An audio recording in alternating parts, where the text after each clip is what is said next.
여러분, 세상에선 돈 많은 사람, 명예자들, 권력자들, 이런 사람들을 귀하게 여깁니다.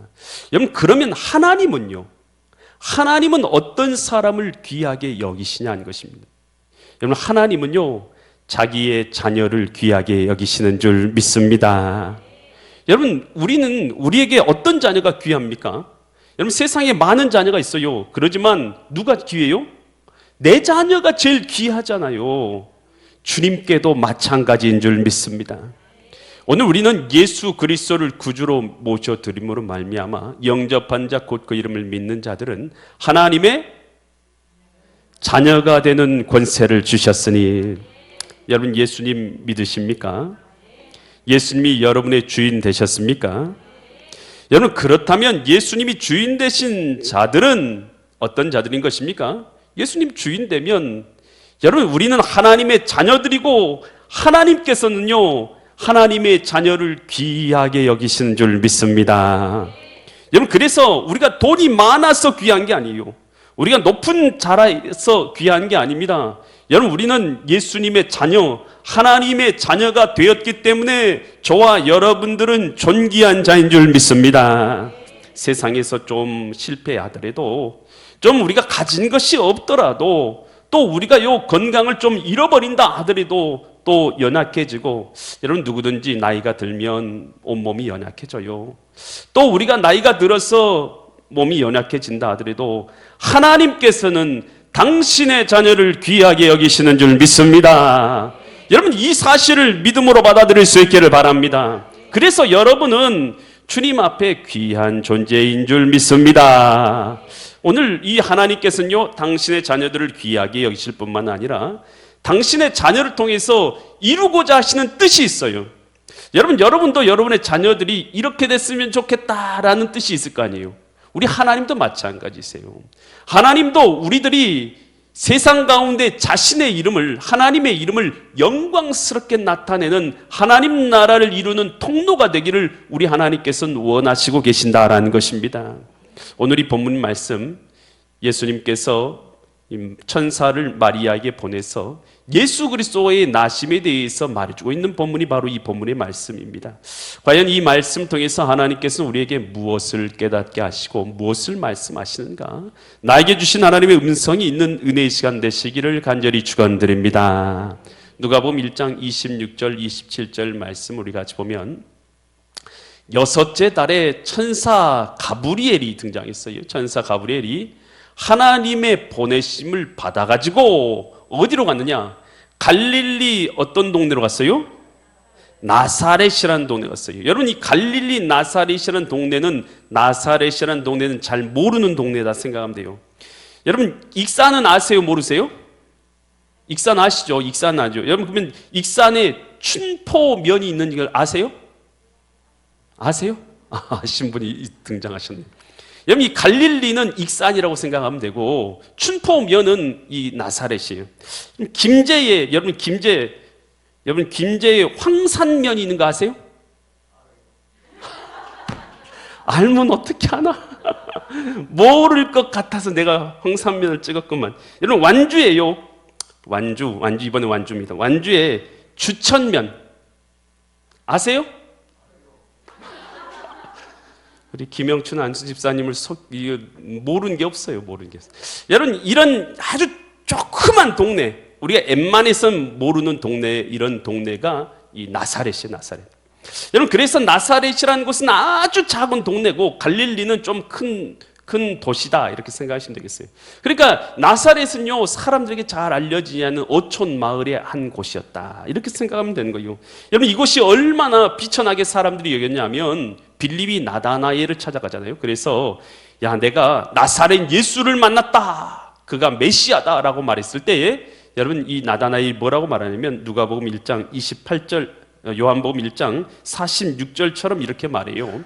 나다나엘이 이르되 나사렛에서 무슨 선한 것이 날 수 있느냐? 지금 나사렛이라는 동네에 대해서 좀 높이는 말로 생각합니까? 아주 천하게 여기는 말로 표현하고 있어요. 야, 그곳에는 선한 것이 날 수가 없다라는 뜻이죠. 그러니까 예수님이 태어나신 이 나사렛이라는 공내, 이것은요 아주 사람들이 천하게 여기는 장소였던 거예요. 어촌 마을 중에서도 깡촌 아무도 모르고 그곳에서 대단한 인물이 나올 거라고 여겨지지 않는 곳, 이곳이 바로 나사렛이라는 곳이었다는 거예요. 여러분, 하나님의 아들이 이 땅에 태어났는데 이 땅에 태어나려면 멋진 곳에서 태어날 거 아니겠어요? 그런데 왜 하나님께서는 이 나사렛에, 그것도 여자들도 엄청 많을 거 아니에요. 당시에 여자들이 한두 명입니까? 이 수많은 여자들 가운데 왜 하필 마리아라는 여인을 통해서 낳게 되냐는 거예요. 여러분, 마리아가 어떤 존재이게요? 왜 이 깡촌에, 여러분 나이가 아마도 17, 18, 19 그 정도 선의에 있는 여인이에요. 여러분, 이 여자에게 도대체 왜 천사 가브리엘이 가서 예수님이 태어나시는데 그 여자를 통해서 태어나게 하셨냐는 거예요. 그 이유가 누가복음 1장 28절에 나와 있어요. 누가복음 1장 28절에 보면 천사 가브리엘이 그에게 들어가, 마리아에게 들어가 이르되 뭘 받았다고요? 은혜를 받은 자여 평안할지어다. 주께서 너와 함께 하시도다. 여러분, 신자에게 있어서 최고의 은혜는 뭡니까? 전능하신 하나님께서 나와 함께 하시는 은혜입니다. 여러분, 이 사실을 믿습니까? 여러분, 전능하신 하나님께서 나와 함께 하시는 인생을 살아가는 자, 주님께서 전능하신 하나님과 동행하며 삶을 살아가는 자, 그 은혜 가운데 사는 사람이요, 사람 눈으로 볼 때는 돈 많은 사람, 명예 있는 사람, 권력 있는 사람이 최고라고 여기지만 전능하신 하나님의 눈에는요, 누가 최고입니까? 하나님과 함께하는 자가 최고인 줄 믿습니다.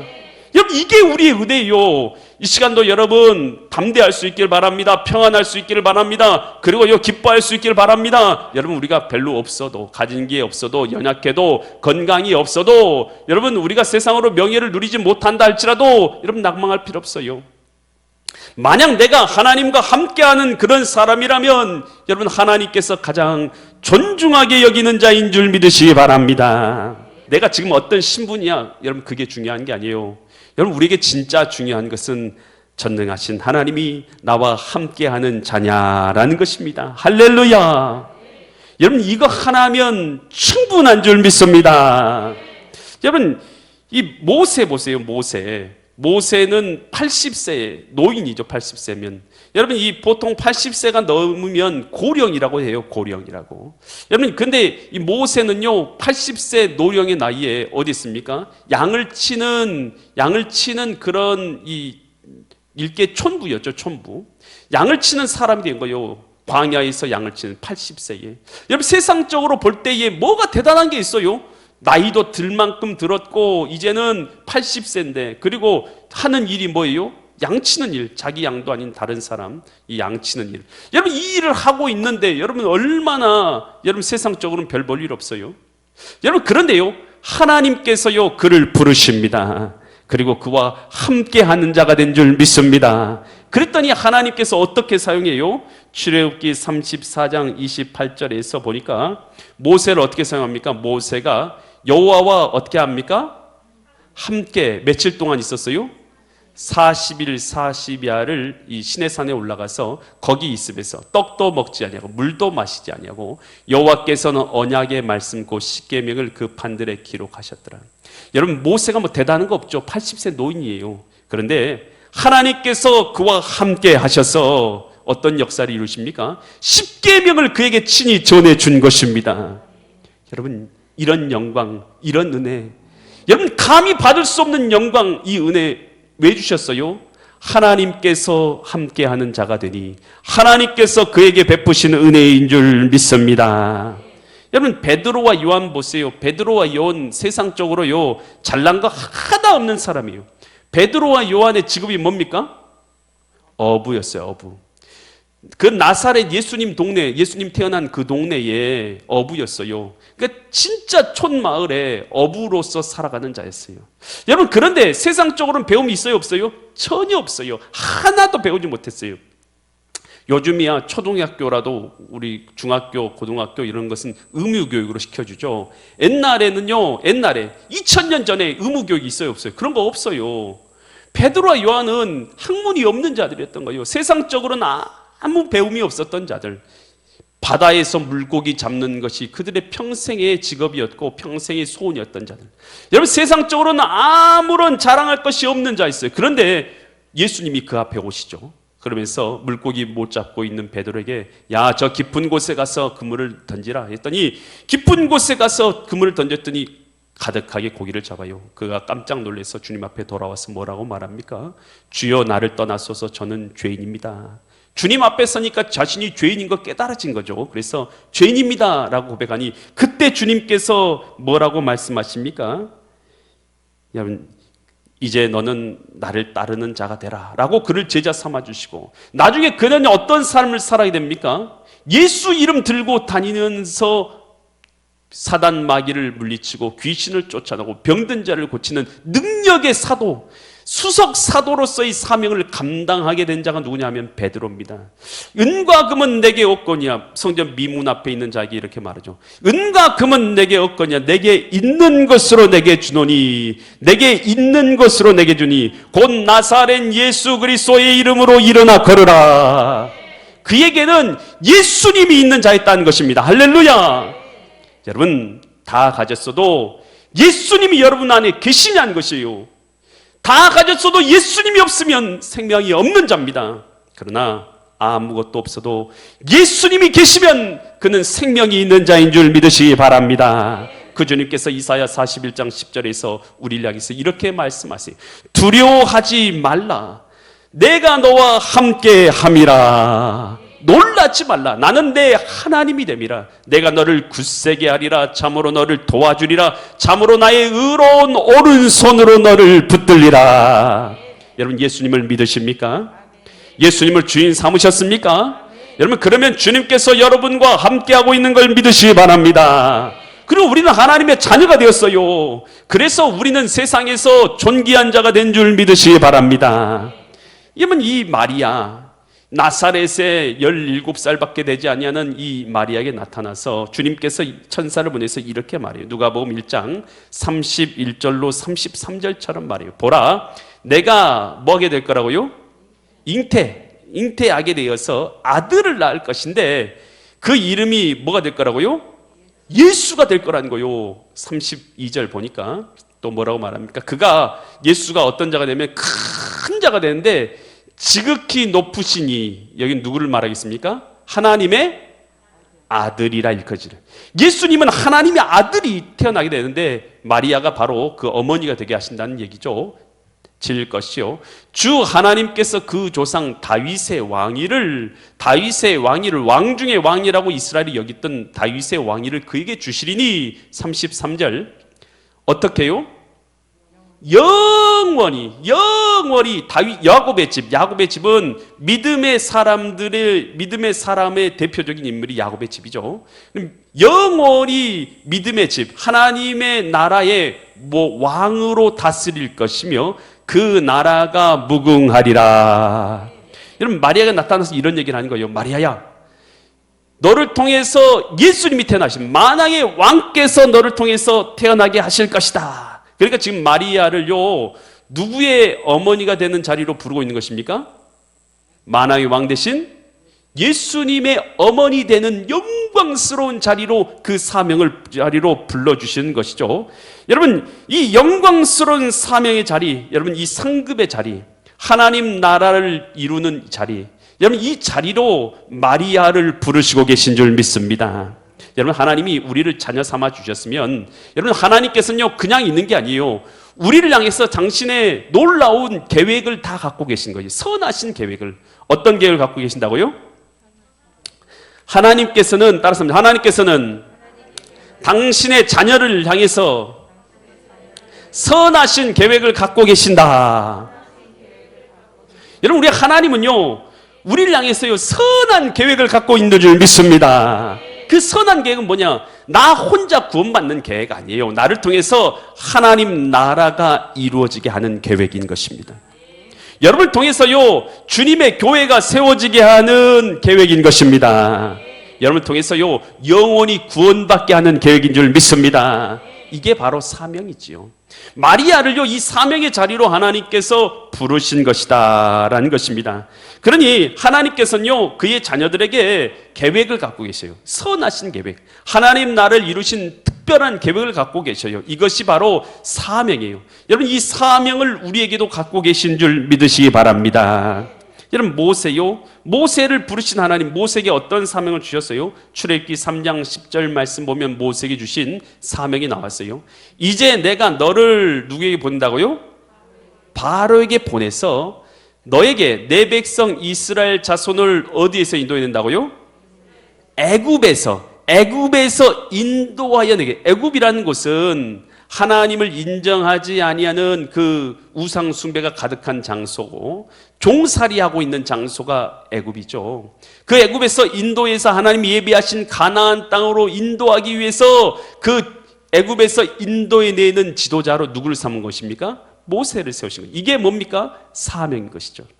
여러분, 우리는요, 하나님을 알기 전에 어떤 존재였습니까? 예수님의 자녀 되기 전에 우리는 어떤 존재였습니까? 죄로 인해서 하나님과 분리되어져서 여러분, 환경의 저주를 받았고, 노동의 저주를 받았고, 가정의 저주를 받았고, 질병의 저주를 받았고, 영혼의 저주를 받아서 지옥 갈 백성들이었잖아요.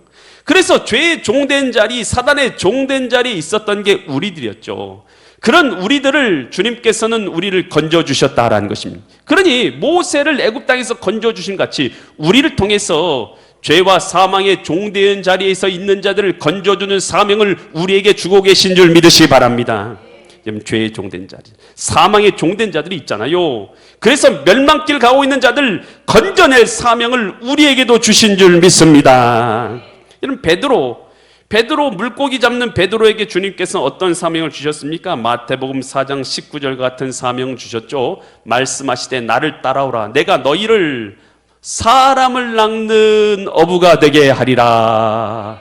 여러분, 주님께서요, 사람 낚는 어부 뭡니까? 영혼의 생명을 구원해내는 사람, 이 사명을 베드로에게 주셨다는 것이에요. 여러분, 주님께서는 베드로에게 주신 것 같이 동일하게 하나님의 자녀들 우리에게도 말씀하고 계셔요. 오늘 우리로 사람을 낚는 어부가 되게 하시는 줄 믿습니다. 그래서 주님께서 우리를 제자들을 부르시고 하나님의 백성들, 자녀들을 부르신 이유가 있어요.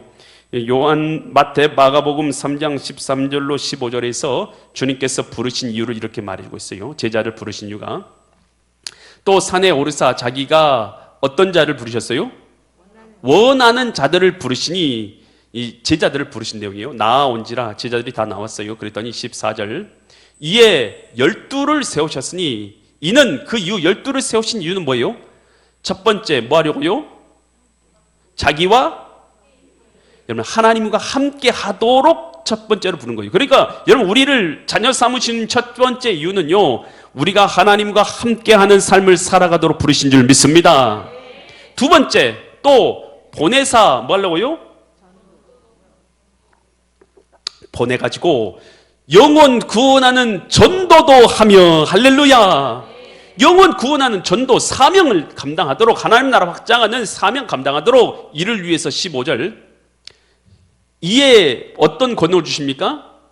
귀신을 내쫓는 권능도 가지게 하셨어요. 귀신 내쫓는 권능 뭐하러 가지게 하셨어요? 복음 전파하도록 하기 위해서. 할렐루야. 여러분, 복음 전파 안 하는데 귀신을 쫓아나갈 이유가 뭐가 있어요? 여러분, 집에서요 텔레비전 보고 있는데 여러분한테 귀신 쫓아내는 능력이 여러분에게 무슨 소용이 있어요? 그런 능력, 여러분, 복음 전파하는 자에게 필요한 줄 믿습니다. 사명 감당하는 자에게 필요한 줄 믿습니다. 여러분, 이랜드에 이 박성수 장로가 있어요. 박성수 회장. 여러분, 이 사람은 이 연세대학교 식품공학과에 입학하게 돼요. 처음에 대학교 때. 여러분, 그는 나중에 대단한 요리사가 되거나 뭐 주방장이 되거나 뭐 이런 가게를 차릴 걸로, 음식 가게를 차릴 걸로 그가 이제 생각을 했어요. 그런데 그렇게 공부를 하는 와중에 갑자기 4학년이 됐는데 근무력증이 발생했는 거예요. 근무력증. 몸에 힘이 쭉 빠져버린 거예요. 막 몸을 딸싹 못하게 된 거예요. 막 움직이질 못하는 거예요. 그래서 어쩔 수 없어서 병원에 입원하게 됩니다. 근데 병원에 입원합니까? 글씨도 못 쓰고 옷도 못 입고 이불조차도 못 들어요. 자기 힘으로. 근무력질이. 그래서 심한 경우에는 이제 전신마비가 온다는 그 천청병력 같은 소식을 듣게 된 것이죠. 젊은 나이에 여러분, 그는 아무것도 할 수 없는 처지 가운데 빠졌어요. 그러나 그는 하나님을 의지하는 사람이었어요. 의사는 절대 고칠 수가 없다라고 말했어요. 그는 그 낙심된 가운데서도 하나님께 기도해요. 하나님, 저를 살려주시고 고쳐주시라고. 하나님 앞에 끈질기게 내려달립니다. 2년 동안이나 그는 병원에 입원했어요. 여러분, 병원에 아파가지고 입원해 보셨습니까? 일주일만 입원해봐요. 얼마나 지루하고 힘든지. 2년 동안이나 그 병원에서요, 끈질기게 기도하는 거예요. 그러면서 그가요, 하나님의 기이하신 은혜로 그가 몸이 회복되게 됩니다. 그런데 여러분 생각해 보세요. 대학도 자기가 원하는 대학교에서 자기가 원하는 것을 할 수가 없게 됐어요. 식품공학과 나와서 뭐 하겠어요? 아무 소용이 없잖아요. 그리고 나서 그가요, 몸도 막 그렇게 성하지 못해요. 그러지만 힘은 이제 회복됐지만, 지금 그가요, 할 수 있는 게 없어요. 그래서 하나님께 기도해요. 사업의 길을 열어주십시오. 제 삶은 이미 하나님께 드리기로 소원했습니다. 사업에 성공하도록 하나님의 영광을 돌리는 데 사용하겠습니다. 그가 그 마음으로 결단하고 사업체를 주시라고 그래요. 그가 이제 어머님으로부터 500만 원을 부모님부터 받게 됩니다. 500만 원을 가지고 나서 뭘 할까 하다가 이화여자대학교 앞에 가서 두 평, 한 평, 두 평이면 아주 작은 가게죠. 2평짜리 옷가게를 열게 됩니다. 그러면서 옷가게 여는 이유는 뭐예요? 자기 힘으로 할 수 없으니까 하나님께 맡긴 거예요. 그냥 하나님께 맡기고, 이것이 잘 돼도 하나님의 영광을 위해서 쓸 것이고 못 돼도 하나님의 영광입니다 라고 생각하고 하나님의 순종의 삶을 살겠습니다 라고 기도하면서 열었어요. 그런데 기이한 도움이 일어난 거예요. 하나님의 기이하신 도움으로 말미암아서 그곳이요, 불티나게 장사가 팔린 것이죠. 여러분, 그래서요, 이 2평짜리 옷가게에서요, 의류 체인점을 만듭니다. 그래서 다른 사람에게 의류를 공급해주는 일까지 하게 되는 거예요. 여러분, 그런데 의류 체인점을, 그러니까 물건을 받아가지고, 동대문 가가지고 물건을 받아가지고요, 그것을요, 다른 사람에게 넘겨주는 일을 하다 보니까 세금 계산서를 발행을 못하게 된 거예요. 하나님 앞에 자기가 하나님께 전부 다 인생을 드리기로 약속했는데 세금 계산서를 못 내니까 얼마나 죄송해요. 하나님 앞에 너무 창피한 거예요. 그래서 하나님 함께 결단하며 기도합니다. 내가 부당이익을 취하는 걸 원하지 않습니다. 하나님, 세금 계산서를 발행할 수 있는 떳떳한 사업체가 될 수 있도록 해주시라고 하나님 앞에 기도를 드리게 된 거예요. 그러면서 결단을 해요. 그때 법인을 만들게 돼요. 그 법인 이름이 뭐냐면 법인 이랜드를 그때 만들게 돼요. 왜요? 세금 계산서를 발행하기 위해서 법인 이랜드를 만든 거예요. 그리고 나서 영업 대리점들을 막 구하기 시작한대요. 불티나듯 팔려요. 그런데 그 중에서 영업 지침 중에 하나가 뭔 줄 아세요? 주일을 기억하여 거룩하게 지키리라 라는 이 지침을 세웁니다. 그래서 주일은 절대 일하지 않는다는 거. 여러분, 주일날 일하는 매장들이 얼마나 많나요? 그런데 그 영업 지침 중에 하나가 주일날 예배하고 거룩하게 문을 닫고 그렇게 하는 매장을 열어주겠다는 거예요.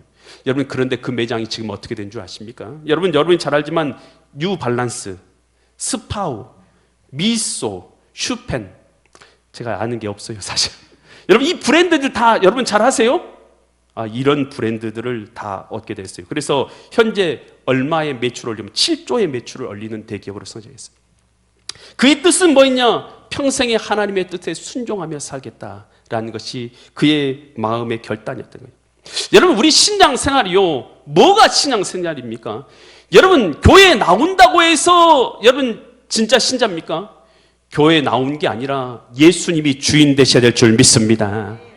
주님 되신다는 것은 예수님을 나의 주인으로 모시고 주님 어떻게 할까요? 묻는 거예요. 그리고 주님의 뜻에 순종하는 것입니다. 여러분, 성경 말씀을 왜 읽어요? 성경 말씀은 하나님의 뜻이 있기 때문에 성경 말씀을 읽는 것입니다. 하나님의 뜻, 의도가 들어있어요. 그래서 오늘 우리로 하여금 이렇게 살아야 되구나 하고 주님의 뜻을 발견하고, 내가 예수님을 주님을 삼았으니까 내가 이제 주님의 뜻에 내 뜻과 맞지 않더라도 순종합니다 라고 살아간 사람이 진짜 하나님의 자녀들인 줄 믿으시기 바랍니다. 마리아의 순종을 통해서 하나님 우리에게 뭘 말씀해 주고 계십니까? 여러분, 하나님이 함께하는 우리가 하나님 앞에 존귀한 자인 줄 믿습니다. 하나님 우리에게요, 하나님의 특별한 계획과 사명을 주신 줄 믿습니다. 그 뜻 앞에 순종함으로 하나님 나라를 우리를 통해서 이루시는 믿음의 거룩한 성도들 되시기를 예수 그리스도 이름 받들어 간절히 축원드립니다.